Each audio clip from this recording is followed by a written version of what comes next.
Hello दोस्तों। इस video में हम देखेंगे इंडियन ज्योग्राफी के कुछ इंपॉर्टेंट एमसीक्यू जो बार बार एग्जाम्स में रिपीट होते हैं। तो आइए शुरू करते हैं। पहला क्वेश्चन है कि निम्नलिखित कथनों में से कौन से भारत के बारे में सही है। सही बताना है हमें। ठीक है। सही उत्तर के लिए चयन हेतु अधोलिखित कूट का उपयोग कीजिए। पहला है कि भारत विश्व का पांचवा बड़ा देश है। दूसरा है यह स्थलमंडल के कुल क्षेत्रफल का लगभग 2.4% भाग अधिकृत किए हुए है। तीसरा है समूचा भारत उष्णकटिबंध में स्थित है। चौथा है 82 डिग्री 30 मिनट पूर्वी देशांतर का उपयोग भारतीय मानक समय को निर्धारित करने के लिए किया जाता है। ये कूट है आपका। ए में ऑप्शन में है कि एक और दो सही है, यानी एक और दो सही है।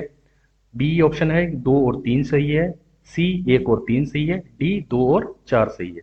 आइए देखते हैं इसका क्या आंसर सही है। सबसे पहली बात तो भारत विश्व का पांचवा बड़ा देश नहीं है, ये क्षेत्रफल में सातवां बड़ा देश है। ठीक। यह स्थलमंडल के कुल क्षेत्रफल का 2.4% भाग अधिकृत किए गए, ये कथन सही है।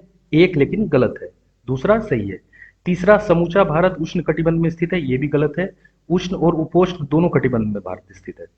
82.5 डिग्री पूर्वी देशांतर को भारतीय मानक समय कहते हैं, ये भी सही है। तो आपका 1 और 4 ये दोनों सही है, तो ऑप्शन डी आपका सही आंसर होगा। नेक्स्ट क्वेश्चन है कि क्षेत्रफल की दृष्टि से भारत विश्व के देशों में कौन सा स्थान है। तो आपको पता ही होगा कि ये सातवां स्थान है। सातवां स्थान रखता है भारत क्षेत्रफल की दृष्टि में। अगला क्वेश्चन है भारतवर्ष आकार में विश्व का पांचवा बड़ा देश है, छठा बड़ा देश है, सातवां बड़ा देश है, उपयुक्त में से कोई नहीं। इससे पहले हम देखे थे क्षेत्रफल में सबसे सेवेंथ सबसे बड़ा है, तो आकार क्षेत्रफल सेम चीज ही है, तो आकार में भी सातवां बड़ा देश है। अगला प्रश्न है भारत का क्षेत्रफल संसार के 2.4% है, परंतु इसका ऑप्शन ए में है संपूर्ण मानव जाति का 16% जनसंख्या है, संपूर्ण मानव जाति का 17% जनसंख्या है, संपूर्ण मानव जाति का 18% जनसंख्या है, संपूर्ण मानव जाति का 28% जनसंख्या है। तो आपको इसमें सही आंसर क्या हो जाएगा, ऑप्शन नंबर बी। लेकिन 17.5% जनसंख्या है, तो मिलता जुलता आंसर यही रहेगा।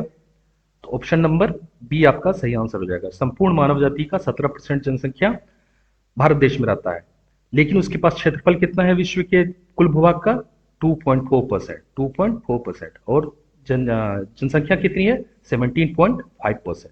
ठीक है। भारत का क्षेत्रफल कुल कितना है, 32,87,263 किलोमीटर स्क्वायर। ये भी बहुत इंपॉर्टेंट डाटा है, ये याद रखना है। अगला प्रश्न है भारतवर्ष में लगभग कितने गांव हैं। तो इसका सही आंसर इसमें से कोई नहीं हो जाएगा, क्योंकि भारतवर्ष में कुल टोटल जो गांव है 6,40,932 है 2011 की जनगणना के अनुसार। तो विकल्प डी इसमें सही आंसर होगा। 6,30,000 यहाँ पे मिलता जुलता आंसर था। अगर इसके मिलता जुलता कोई आंसर अगर इसमें इनमें से कोई नहीं होता तो इसको हम टिक करते। अगला प्रश्न है निम्नलिखित जोड़ों में से कौन सा जोड़ा सही नहीं है। इसमें सही नहीं पूछ रहा है।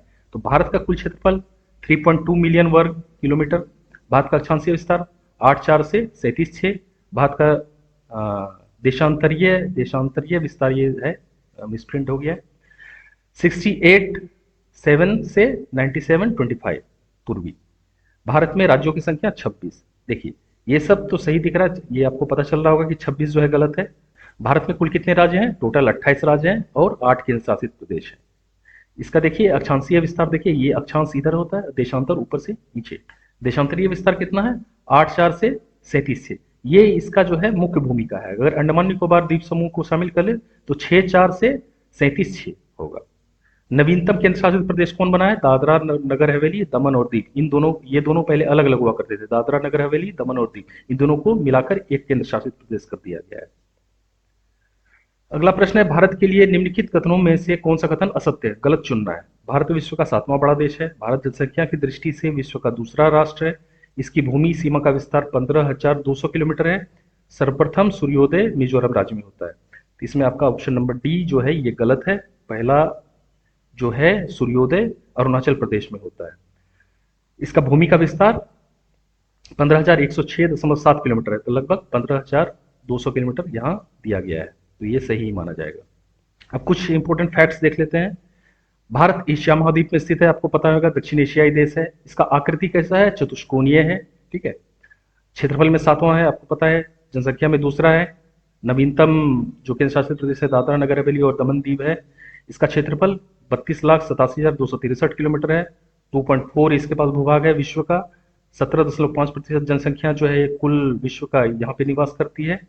उत्तर से दक्षिण अगर देखें तो 3,214 किलोमीटर है और इसकी विस्तार, और पूर्व से पश्चिम की ओर देखें तो 2,933।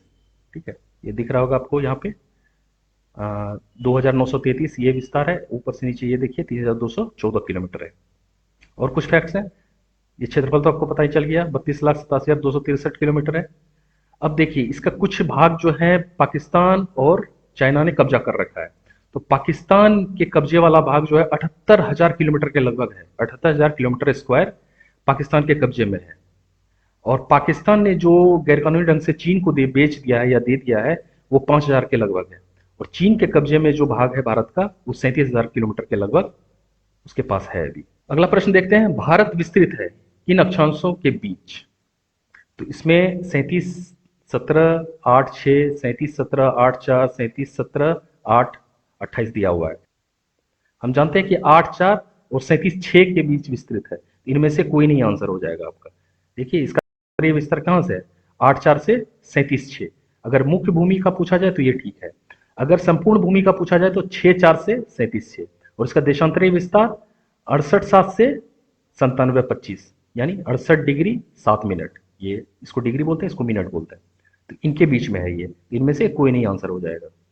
अगला प्रश्न है कि सिक्किम से गुजरने वाला अक्षांश निम्नलिखित में से किस एक से होकर भी गुजरता है? अब सिक्किम देखिए कहाँ पे है, यहाँ पे है। सिक्किम के सीधे लाइन देखिए कौन सा गुजर रहा है, तो राजस्थान दिख रहा होगा आपको।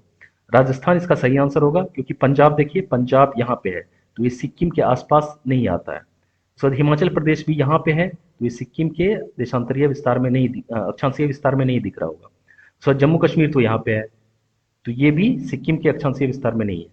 तो सिक्किम और राजस्थान एक ही अक्षांशीय विस्तार पे अवस्थित है। कुछ और फैक्ट्स देख लेते हैं, जैसे अक्षांश रेखा क्या होती है। तो ये जो दिख रहा है आपको इधर से पूर्व से पश्चिम की ओर जो काल्पनिक रेखाएं खींची गई है, ये अक्षांश रेखाएं कहलाती है। तो 0 डिग्री अक्षांश रेखा को भूमध्य रेखा भी कहते हैं, ठीक है, या विषुवत रेखा भी कहते हैं। इसको इंग्लिश में इक्वेटर बोलते हैं, ठीक है।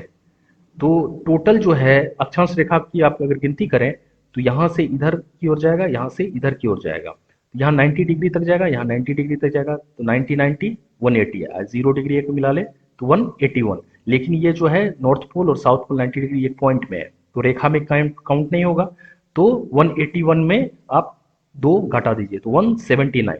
ये हाल फिलहाल में बीपीएससी में पूछा भी गया था, बीपीएससी के प्री में, ठीक है। तो 179 टोटल अक्षांश रेखाएं हैं, और दो अक्षांश रेखाओं के बीच की दूरी जो है 111 किलोमीटर होती है। अब देखिए ये जो रेखाएं आपको दिख रही है, ये वाली, इसको देशांतर रेखाएं बोलते हैं। 0 डिग्री ये उत्तरी ध्रुव है, ये दक्षिणी ध्रुव है। तो इन दोनों को ध्रुव को मिलाने वाली जो काल्पनिक रेखा है उसको देशांतर रेखा बोलते हैं। और जो 0 डिग्री की जो देशांतर रेखा है ये पृथ्वी को 2 भागों में बांटती है। तो 0 डिग्री कहाँ से गुजरता है, ग्रीनविच से गुजरता है, लंदन के पास है इंग्लैंड में, तो यहाँ से गुजरता है। इसको बोलते हैं प्रधान यामोत्तर रेखा, यानी ग्रीनविच मीन टाइम, ठीक है। अब ये देखिए ये तो समांतर होती है, अक्षांश रेखाएं एक दूसरे के समांतर होती है, लेकिन देशांतर रेखाएं समांतर नहीं होती है। तो इन दोनों के बीच मैक्सिमम दूरी अगर बताया पूछा जाए तो 111.33, 111.33। ये संपूर्ण भारतीय प्रायद्वीप जो है ये उत्तरी गोलार्ध में है। इसमें उष्ण और उपोष्ण दोनों कटिबंध आते हैं। अगला प्रश्न देखिए, पूछ रहा है कि कर्क रेखा किस राज्य से होकर गुजरती है? तो यहाँ ऑप्शंस है उड़ीसा, झारखंड, उत्तर प्रदेश, आंध्र प्रदेश। तो अब आपका इसमें सही का आंसर क्या हो जाएगा, झारखंड। देखिए कर्क रेखा भारत के 8 राज्यों से गुजरती है, गुजरात, राजस्थान, उसके बाद मध्य प्रदेश, छत्तीसगढ़, ठीक है, झारखंड, पश्चिम बंगाल, त्रिपुरा और मिजोरम, इनसे गुजरती है ये 8 राज्य। आपको एक ट्रिक भी बहुत कॉमन ट्रिक है, बहुत फेमस है, मित्र पर गमछा झाड़, वो ट्रिक आप याद रखिएगा तो आपको ये राज्य याद रहेंगे। तो 8 राज्य हैं जो कि कर्क रेखा जिन राज्यों से होकर गुजरती है। तो इसमें कौन से राज्य हो जाएंगे, झारखंड, उड़ीसा, उत्तर प्रदेश और आंध्र प्रदेश से ये नहीं गुजरती, आप मैप में देख सकते हैं। अगला प्रश्न है, कर्क रेखा निम्नलिखित में से किन राज्यों से होकर गुजरती है? ऑप्शन दिए हुए हैं गुजरात, छत्तीसगढ़, उत्तर प्रदेश और झारखंड। तो इसमें कूट आपको चयन करना है। तो देख सकते हैं कि उत्तर प्रदेश जो है, ये उत्तर प्रदेश आपका कर्क रेखा से होकर नहीं गुजरता है, तो उत्तर प्रदेश को आप बाहर कर दीजिए। बाद बाकी गुजरात, छत्तीसगढ़, झारखंड तीनों से गुजरता है। तो ऑप्शन आपका ए सही हो जाएगा, 1, 2 और 4। अब कर्क रेखा से ही रिलेटेड और सारे क्वेश्चन हैं। देखिए, कर्क रेखा गुजरती है मध्य प्रदेश से, त्रिपुरा से, मिजोरम से, इन सभी से। तो इन सभी से गुजरती है। 8 राज्य हैं, आपको पता है। कितने भारतीय प्रदेशों से कर्क रेखा गुजरती है? तो 8 प्रदेशों से गुजरती है। भारत का एक राज्य जिससे होकर कर्क रेखा नहीं गुजरती है, तो वो कौन सा है? सॉरी, कर्क रेखा गुजरती है, वो कौन सा है? तो झारखंड, हिमाचल, जम्मू कश्मीर, बिहार से तो नहीं गुजरती है। निम्नलिखित में से किस राज्य से कर्क रेखा नहीं गुजरती है? तो यहाँ पे त्रिपुरा और नॉर्थ ईस्ट में 2 ही स्टेट हैं, जो कि त्रिपुरा और मिजोरम है, यहाँ से गुजरती है। तो यहाँ मणिपुर से नहीं गुजरेगी, छत्तीसगढ़ से भी गुजरती है। अगला प्रश्न है, निम्नलिखित नगरों में कौन कर्क रेखा के निकटतम दूरी पर है?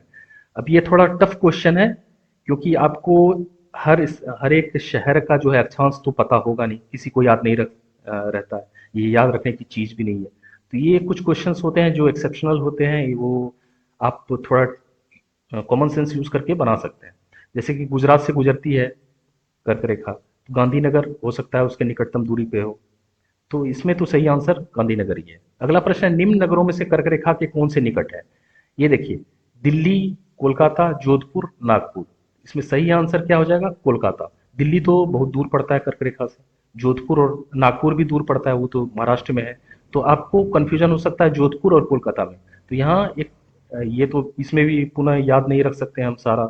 तो कोलकाता इसका नजदीक है। कर्क रेखा को ट्रॉपिक ऑफ कैंसर भी बोलते हैं, जो कि विषुवत रेखा के उत्तर में 23.5 डिग्री अक्षांश रेखा पर। अगला प्रश्न है, कौन सी महत्वपूर्ण अक्षांश रेखा भारत को लगभग 2 बराबर भागों में विभाजित करती है? तो 23.5 डिग्री ये सही आंसर होगा। निम्नलिखित में से कौन सा भारतीय राज्य कर्क रेखा के उत्तर में अवस्थित है? तो कर्क रेखा के उत्तर में कौन सा अवस्थित है? ये देख लीजिए, कर्क रेखा यहाँ से गुजरती है, गुजरात होते हुए यहाँ से ऐसे ऐसे गुजरती है, यहाँ से। तो इसके ऊपर में दिख रहा होगा कि मणिपुर है। मणिपुर कर्क रेखा के उत्तर में अवस्थित है। सही आंसर मणिपुर हो जाएगा। जून माह में निम्न स्थानों में से कहां पर दिन की अवधि अधिकतम होगी? सबसे जो उत्तरी अक्षांश होगा वहां पे दिन की अवधि सबसे ज्यादा होगी। 21 जून को हम जानते हैं कि दिन सबसे बड़ा होता है। तो भूमध्य रेखा के उत्तर में हमारा दिल्ली है, कर्क रेखा के ये उत्तर में पड़ता है। तो 21 जून को यहाँ दिल्ली में ज्यादा लंबा दिन होगा। ऑप्शन नंबर डी आपका सही होगा। निम्नलिखित में से कौन सा शहर कर्क रेखा के सबसे निकटस्थ है? जबलपुर, अहमदाबाद, उज्जैन और वाराणसी। इसमें भी आपको अक्षांश याद रखना होगा, लेकिन ये भी पॉसिबल नहीं कि सारा का अक्षांश याद रखा जा सके। तो आप इनमें से याद कर रख सकते हैं कि जबलपुर इनमें से सबसे ज्यादा नजदीक है कर्क रेखा। निम्नलिखित भारत की नदियों में कौन कर्क रेखा को 2 बार काटती है, 2 बार पार करती है? तो आपको याद रखना कि माही नदी जो है वो कर्क रेखा को 2 बार काटती है। ये मध्य प्रदेश से निकलती है, राजस्थान, गुजरात होते हुए खंबात की खाड़ी में गिरती है, यानी अरब सागर में जाकर मिल जाती है। अब कुछ फैक्ट्स देख लेते हैं। विषुवत रेखा के उत्तर में 23.5 डिग्री अक्षांश को कर्क रेखा कहा जाता है। ये 8 राज्यों से गुजरती है, आपको राज्य के नाम पता है। 21 जून को जो है दिन की अवधि ज्यादा होती है। माही नदी कर्क रेखा को 2 बार पार करती है। अब अगला प्रश्न है कि जब भारतीय मानक समय के यामोत्तर पर अर्धरात्रि है, तो एक स्थान पर सुबह का 6 बजता है, उस स्थान की अवस्थिति जिस यामोत्तर पर है वह क्या है?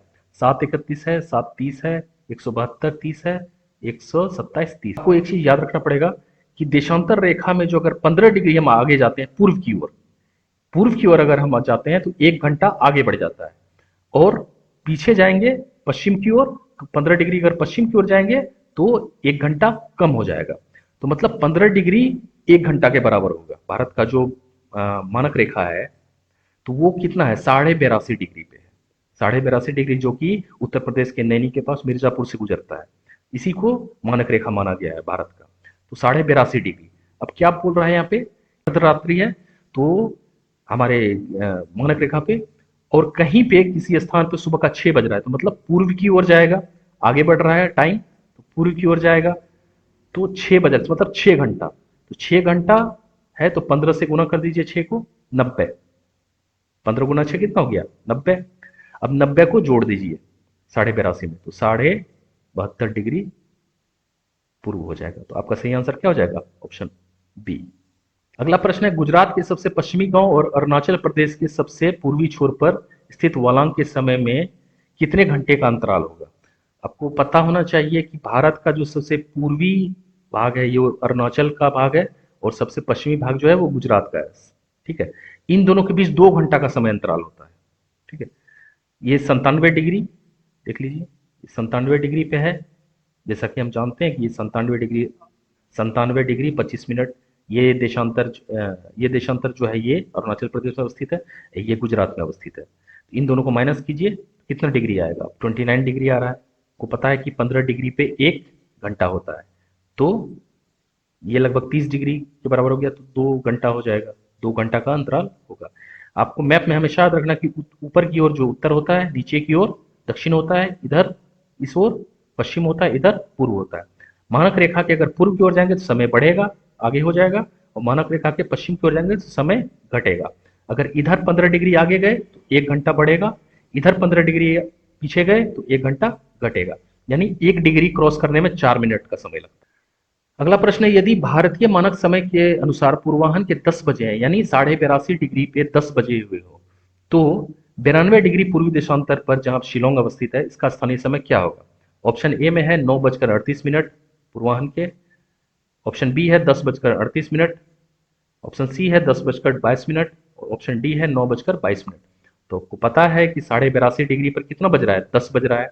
तो आगे जा रहे हैं हम, पूरब की ओर जा रहे हैं, ठीक है, पूर्वी देशांतर की ओर जा रहे हैं, तो टाइम बढ़ेगा। अब कितने डिग्री पे अवस्थित है शिलोंग? 92 डिग्री पे। 92 डिग्री में 82 डिग्री एंड हाफ माइनस कर दीजिए, कितना बचा? 9.5 डिग्री देशांतर। अब देख लीजिए 1 डिग्री जाने में कितना मिनट लगता है? 4 मिनट। 4 मिनट लगता है ना, तो 9 को 4 से गुना कीजिए, 36, और आधा डिग्री जाने में 2 मिनट, तो 38 मिनट। 38 मिनट आगे कर दीजिए, 10:38 हो जाएगा। तो ऑप्शन नंबर बी आपका सही होगा।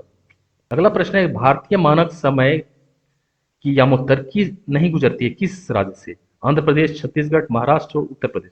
हमारा 5 स्टेट है जिससे कि भारतीय मानक समय गुजरता है, ठीक है। तो ये है यूपी, उसके बाद है आपका एमपी, फिर छत्तीसगढ़, फिर उड़ीसा और आंध्र प्रदेश। इधर गुजरात से इधर अरुणाचल के बीच के समय का अंतराल 2 घंटा, ये हम पिछले क्वेश्चन में देख चुके हैं। अब जो ये यामोत्तर है आपको बता चुका हूँ, मिर्जापुर से गुजरती है नैनी के पास, यूपी में, ठीक है। तो यही है स्टैंडर्ड मेरिडियन ऑफ इंडिया। तो यहाँ पे महाराष्ट्र से ये नहीं गुजरती है, ऑप्शन नंबर सी आपका सही हो जाएगा। अगला प्रश्न है, भारतीय मानक समय की देशांतर रेखा 82.5 डिग्री किस नगर से होकर गुजरती है? नागपुर, पटना, दिल्ली, इलाहाबाद। तो आपको पता ही है, वही इलाहाबाद के पास से, यानी अब प्रयागराज नाम हो गया है, प्रयागराज के पास से गुजरती है। ऑप्शन नंबर डी सही होगा।